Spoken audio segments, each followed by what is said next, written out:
Почитувани, добар ден, ги следите вестите на Канал 8. Продолжува спорот меѓу водостопанската подружница Брегалница и земјоделците од селата Горни и Долни Подлог, поради намерата да се користи вода од Кочанска река за наводнување оризови ниви, што годинава не влегоа во планот за наводнување. Од предпријатието повторија дека водата не е доволна за намената, а освен тоа и не е исправна за наводнување. Тони Ајтовски со деталите.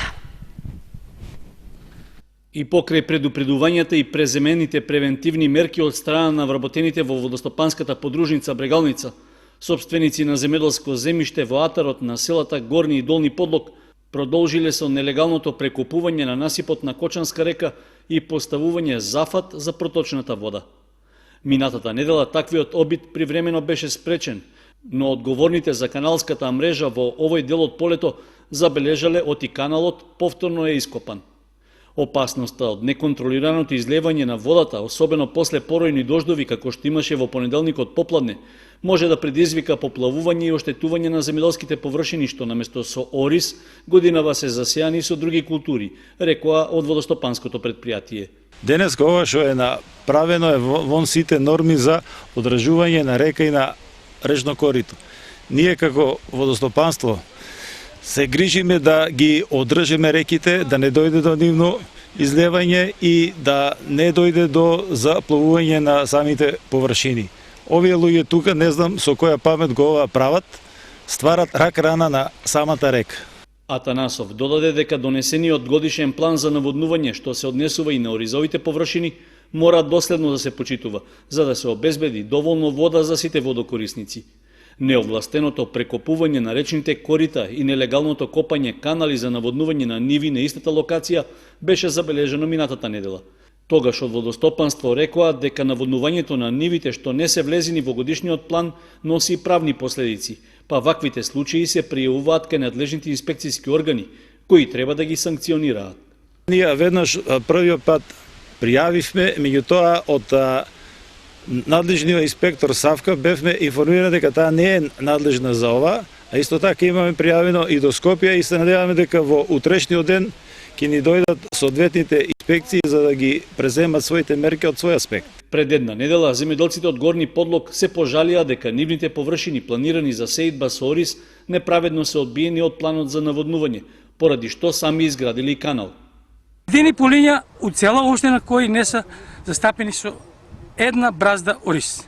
И лани, и полани, ние ги земаме под концесија за ориз да се. Што ќе биде тука на овај песок, молите? Ако не е ориз. Натаму, после тоа са бара, само желто трава никне. Или ориз. Намалувањето на површините што требаше да се сеат со ориз го предизвика лошата хидролошка состојба, па поголем дел од нивите се пренаменија за други земјоделски култури. Инаку, од засега непотврдени сознанија за прекопување на брегот на Кочанска река и ископот на каналот била користена градежна машина од друго јавно предпријатие од Кочани, поради што се поставува прашањето кој дал одобрение за тоа. Поројниот дожд што падна во понеделникот попладне предизвика излевање на фекалната канализација на повеќе места во Кочани. Исто така соборени се дрвја и гранки, што за среќа не предизвикаа посериозни последици. Огромна количина отпадна фекална вода се излеа од шахтите на повеќе места во Кочани како последица од поројниот дожд што падна во понеделникот попладне. Највпечатлива беше сликата во детскиот забавен парк, каде од притисокот на водата беше подигнат металниот капак, а фекалиите слободно се излеваа по плочникот и покрај реквизитите за забава на најмладите. Од снимките што ги направиле граѓаните може да се забележи дека мала река тече по должината на улицата Никола Карев, а во текот на предпладнето се уште беа забележливи и последиците од невремето. Минувачите реагираа на загаденоста на просторот каде се играат најмладите, стравувајќи од можноста излеаните отпадоци подоцна да предизвикаат стомачни или друг вид инфекции. За слична состојба алармираа и жители на други делови од градот, каде исто така дошло до излевање на отпадна вода што се измешала со атмосферската. Најсериозна состојбата била на улицата Македонска во населбата Усова Чешма, каде поради недовршените градежни работи, граѓаните над 30 години имаат проблеми при секој поголем дожд. Дел од подрумите на куќите се наполниле и со вода. Освен излевањето на отпадната вода од канализацијската мрежа, граѓаните информираа дека на неколку места во градот како последица од дождот и ветрот биле забележени соборени дрвја и искрешени гранки. За среќа, тие не предизвикале посериозни последици. При тоа, во нивното отстранување, интервенирала и екипа од територијалната противпожарна единица. Кочанската полиција поднесе кривична пријава против 25-годишниот МГ од Кочани, поради постоење основи на сомнение за сторено кривично дело силување во обид. Како што стои во соопштението од полицијата, на 13 мај околу 11 часот во индустријскиот дел во Кочани, пријавениот во неколку наврати со употреба на физичка сила се обидел да изврши полови дејствија над 21-годишната КС. Во нападите тој нанел телесни повреди на рацете и половината.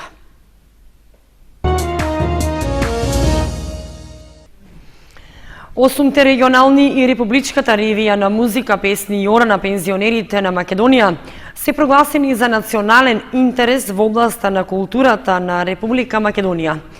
По одржаните ревии на 6 јуни во Скопје ќе се одржи 15-та републичка ревија, на која ќе настапи и Кочанското здружение на пензионери. Пензионерите и во третата доба од својот живот се активни, посебно на планот на културно-забавните и спортските активности. Сојузот на пензионерите на Македонија 15-та година поред ја организира ревијата на музика, песни и ора, на која настапуваат најдобрите фолклорни ансамбли, солисти, пејачки групи и оркестри од цела Македонија. На оваа републичка ревија и предстојат 8 регионални ревии, на кои настапуваат здруженијата на пензионери по региони, а истите од страна на Министерството за култура се прогласени за национален интерес во областа на културата на Република Македонија. И 8 регионални ревии на песна, музика и игри, но и Републичката ревија на песни, музика и игри се прогласили за национален интерес за културата на Република Македонија. Тоа е едно многу значено признание и ни дава за право дека и понатаму треба да продолжиме, за да имаме и оваа година одлични резултати на полето на фолклорот, на полето на она што значи идентитет на секој народ што живее во Република Македонија. Најдобрите од овој регион, точниот регион, од 6 учесници ќе бидат учесници на Републичката ревија на песни, музика и игри, што ќе се одржи на 6 јуни годинава, ќе ги одбере стручното жири и тоа со познатиот доктор музиколог професор Џоко Георгиев и познатиот режисер Томче Стојков. На ревијата во Скопје, која што ќе се одржи на 6 јуни во домот на АРМ, свое учество ќе има и фолклорниот ансамбл на Здруженијето на пензионери од Кочани, кој во мощна силна конкуренција се обезбеди и годинава учество на оваа реномирана музичка манифестација на пензионерите од државата. Со овој настап, Здруженијето на пензионери Кочани се меѓу ретките здруженија, чии фолклорни ансамбли континуирано учествуваат на Републичката ревија на музика, песни и ора. До крајот на овој месец, љубителите на убавиот народен вес можат да ја посетат изложбата, која што ја отвори музејот Теракота во рамките на 8-та музејска ноќ. Изложбата е авторска на етнологот Гордан Чевидиник. Во рамките на музејската ноќ во Виница, најкарактеристичните и најспецифичните македонски народни везови сублимирани во авторска изложба на етнологот Гордан Чевидиник. Деновиве можат да ги видат виничани, како и посетители од околните населени места. Деновиве музејот Теракота за прв пат пред своите посетители ја отвори изложбата која го презентира македонското народно творештво преку избор од најкарактеристичните и најраспространетите македонски везови. Автор на изложбата е етнолог-советник Гордан Чевидиник. Изложбата деновиве ја посетија и поголем број ученици од Виница и Кочани, а таа ќе биде отворена се до 1 јуни. Се до почетокот на 20 век населението во руралните средини самостојно ги задоволувало сите своји потреби со изработка на предмети во сопствена режија и организација. Од лен, коноп, памук, волна, жените изработувале разновидни ткаенини, од кои се правела облека за секојдневна и за празнична намена. Празничната облека секогаш била надополнувана со вез, една од најприсутните техники на украсување во Македонија. Везот како украс најмногу бил застапен кај женската носија. Се изработувал главно на домашно ткаено платно, најчесто памучно или ленено, со употреба на домашни волнени конци, сукани и одвојувани само со раце, а некаде и со свилени и срвени. Преку определени форми, бои или техники, везот ја одредувал народната носија од секоја област, играл улога на диференцијација по возраст, значало определба на дадена општествена положба или пак представувал специфичен елемент на обредноста. Изложбата на народни везови беше отворена по повод 8-та музејска ноќ на Музеот Теракота. Кочанската представничка на вешта жена се врати со освоено прво место за декорација на главно јадење од републичката манифестација што викендов се одржа во Тетово. Вештите раце на кочанските жени се наградуваат на републичко ниво. На републичката манифестација Вешта жена што викендов се одржа во Тетово, нашата представничка Евица Стојанова се врати со освоена прва награда за декорација на главно јадење.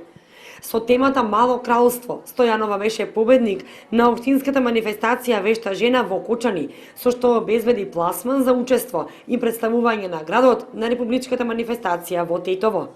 Во Тетово се одржа републичката манифестација Вешта жена. Нашата надпреварувачка Евица Стојанова го освои првото место во декорација на главно јадење.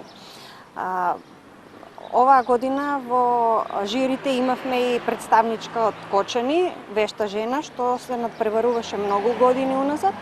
Важно беше да се учествува. Секоја жена добива награда, секоја жена е наградена, меѓутоа наградата за Кочани многу значи. Сега во мај има етно Вешта жена на републичко ниво што ќе се одржи во Каменица, а потоа ќе се спремаме за етно Вешта жена во ноември или во октомври, ќе видиме за терминот точно, ќе биде во Кочани. Инаку годинава на општинската манифестација Вешта жена учествуваа 3 надпреварувачки и една за Гран При награда, кои што вложија труд да подготват свечено украсени трпези. Мишева додава дека Вешта жена се додека трае на републичко ниво, ќе обстојува и ќе се организира и во Кочани, бидејќи како манифестација одлично е прифатена од припадничките на понежниот пол.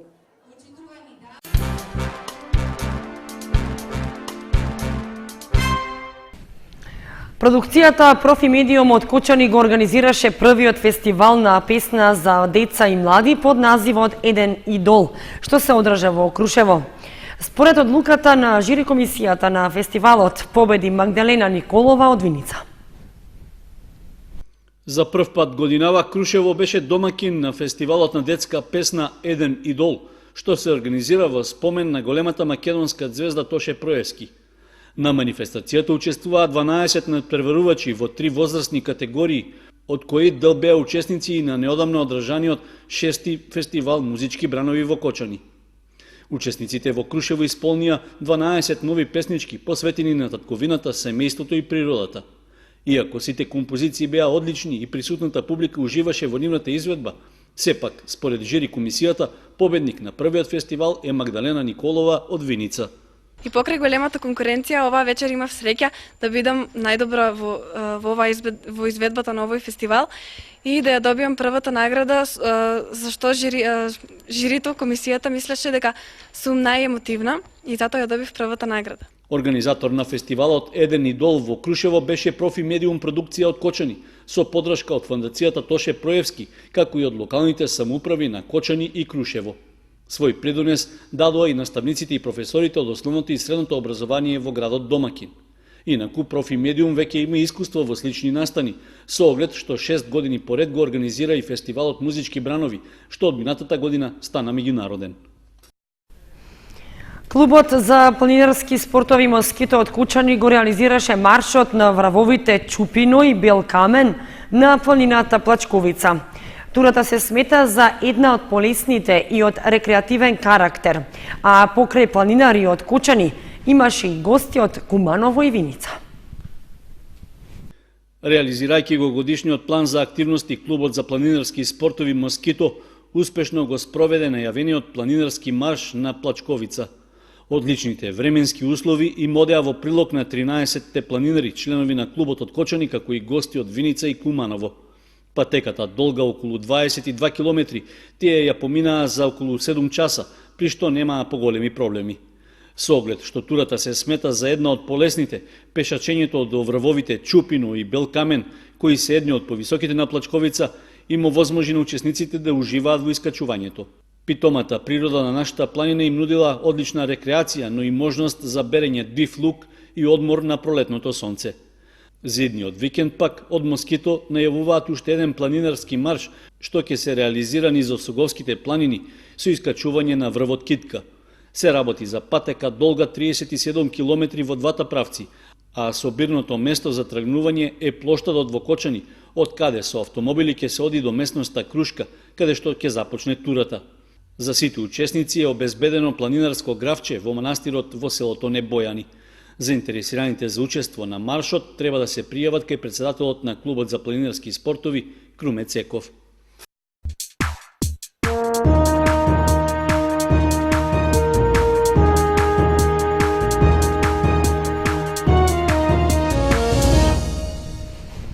Следуваат информациите од спортот. Одличен успех постигна борачот на Спартак Столе Евтимов и на третиот настап на државното јуниорско првенство, што се одржа во Скопје. Во силна конкуренција во категоријата до 84 килограми, тој го освои првото место. Столе Евтимов, член на боречкиот клуб Спартак, се закити со златен медал на државното првенство за јуниори што се одржа во Скопје. Во категоријата до 84 килограми, во која имаше и најсилна конкуренција, тој беше убедливо најдобар, при што ги совлада своите противници од Штипски Балканец и Скопски Тефејус. Во финалната борба, Евтимов успеа да го победи и фаворизираниот штипенец Александар Донев, откако предходно ги совлада Мустафовски и Тодев, па одличниот настап му го донесе првото место на првенството. Нашиот млад борач беше единствен представник од Кочани, а успехот е уште поголем ако се знае дека на својот клуб му донесе 5 поени, со што на крајот во екипна конкуренција Спартак го подели четвртото место со екипите на Студеничани, Бучим и 7 мај Леов. Она што посебно радува е што Евтимов од настап во настап е се подобар, така што за разлика од минатите две државни надпреварувања во иста конкуренција, што се одржаа пред 2 месеци, кога освои трето и второ, сега заслужено се најде на победничкото место. Инаку на државното јуниорско првенство во Скопје учествуваа 40 борачи од 7 екипи од државата, а организатори беа боречкиот клуб Лирија и Федерацијата на боречки спортови на Македонија.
Почитувани, тука ги завршуваме вестите на Канал 8. Следете ни на нашата веб страница kanal8.mk. Довидување.